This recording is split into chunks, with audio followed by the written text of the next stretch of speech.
Hello and welcome to another auction update. Kevin Brogan from CoreLogic will tell us in just a moment. It appears that it's still a winter market. Back in just a moment.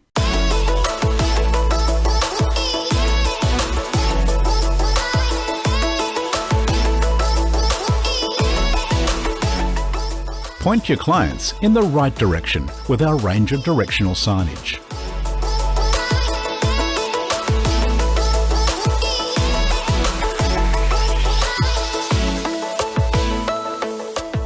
With a variety of options, we have a pointer board for every situation.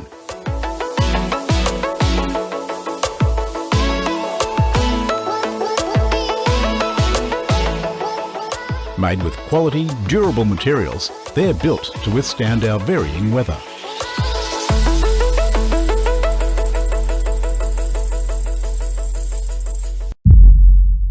And joining me once again, Kevin Brogan from CoreLogic. Hi Kevin, how you doing? I'm going very well, thank you. How are you? Good, mate. We'll have a look at the auction numbers coming up this weekend in just a moment. But firstly, let's have a look at the final auction numbers for the last week. 66.4%. But I guess the headline here is, Kevin, that both Sydney and Melbourne still up over 70%.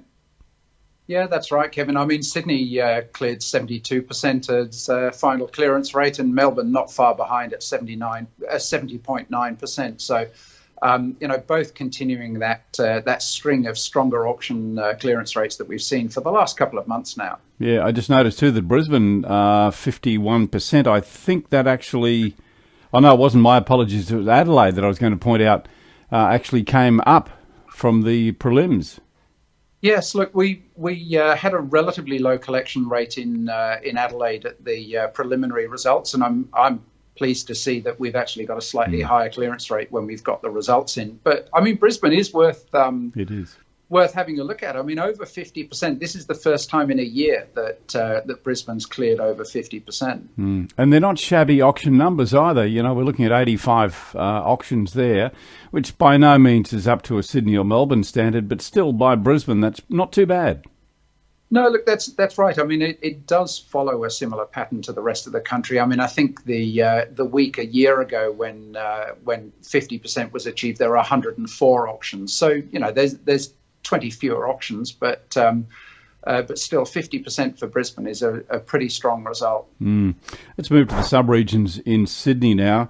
Gee, some standouts here. I want to look at that little group in the 70s and 80s, probably particularly North Sydney and Hornsby at 82.5% off 52 auctions. They're pretty good numbers. Absolutely. So North Sydney and Hornsby has been one of those areas where we've seen a sustained strong auction market. I mean, in perspective to the rest of the market, so it has been lower than that, but above the other sub-regions. I mean, the others, inner west and inner southwest as well, both are above 80%. And the numbers there, I mean, 36 results each for the inner south and eastern suburbs. Look, some of those higher value areas are actually performing quite well and maybe leading the charge in improved auction clearance rates. Yeah, and not too much of a dip from the prelims earlier in the week through to the final results. So that's very encouraging. I'll ask you this question after we have a look at the Melbourne sub-regions, but on a comparison, Melbourne to Sydney, I'll ask you for how you see each of those caps. But firstly, let's go to the Melbourne sub-regions. Once again, some good results here too. Nothing in the 80s that I can see quickly, but certainly some good results around 70% inner east. Absolutely. Look, I mean, the inner east at 78.7 and the outer east at 79.5. I mean, they're getting right up there. And also the inner district, which covers the city of Melbourne as well, 74.7%. And it's worth noting there were 87 auction results there. So pretty high volumes of activity as well compared to the Sydney sub-regions, although as a whole, as we've mentioned before, those sort of winter conditions prevailing with 500 auctions across Melbourne last week. We're going to have a look at the auction numbers coming up in the next week in just a moment. But before we do, can I just go back to that question I asked earlier, and that is just your impression, Kevin, on Sydney and Melbourne.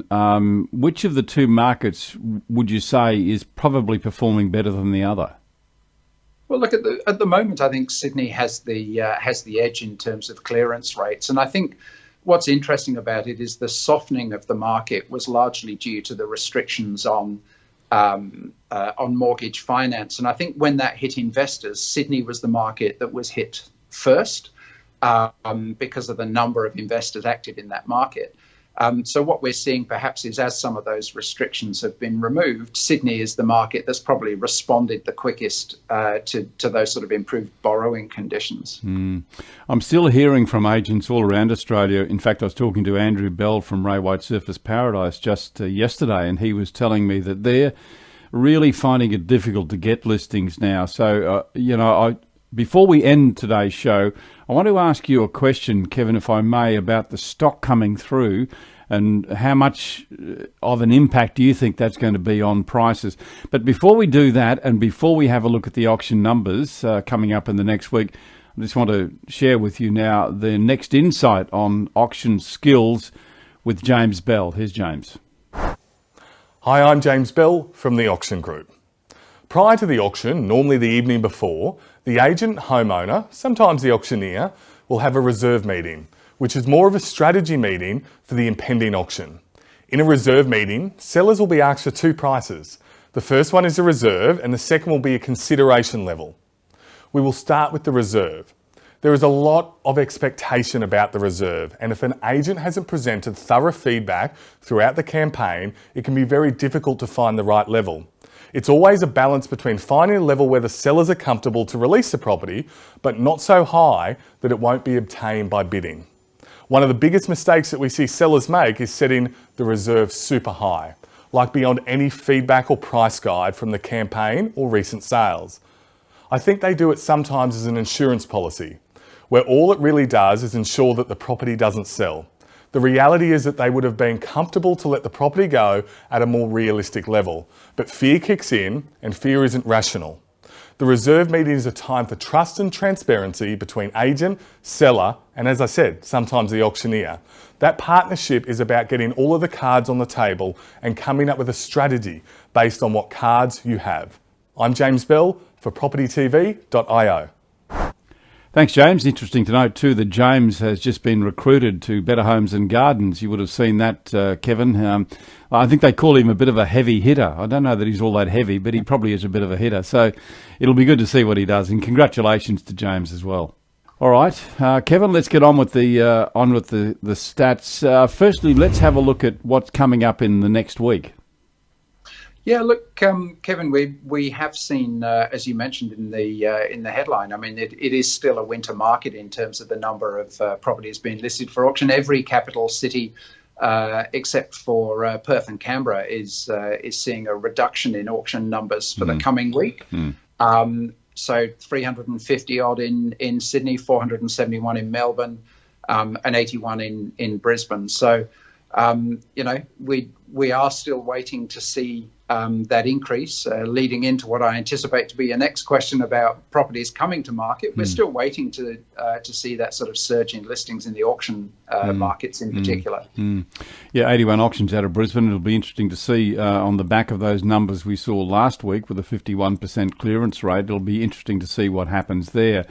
To my question, though, Kevin, gave you a bit of time to ponder on this one. I've just been getting feedback from a lot of agents who are saying, well, as we move into the spring traditional high listing time, just wondering what is going to happen when we get probably what may just be an excess in stock numbers, given that sellers have been a bit reluctant to bring their stock on. Just interested to get your impression on that, Kevin.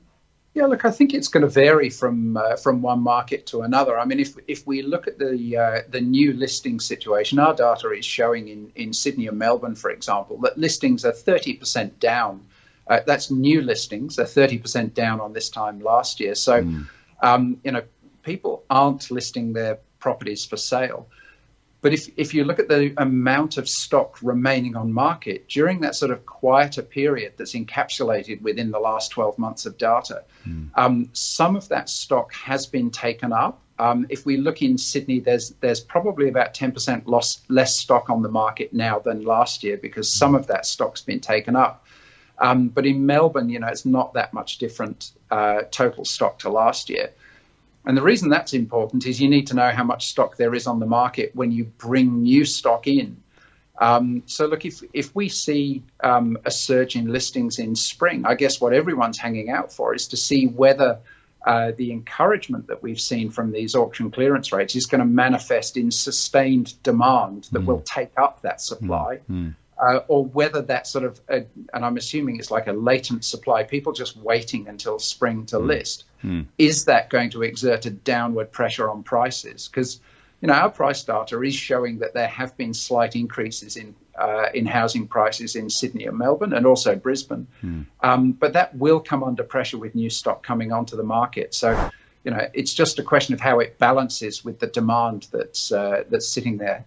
Yeah, the point Andrew Bell was making to me, Andrew, of course, from Ray White Surface Paradise, was that he's fearful because what they're experiencing is a lack of stock, a reluctance from sellers to bring their stock on, which is what you're saying, but they've got an oversupply of buyers, so...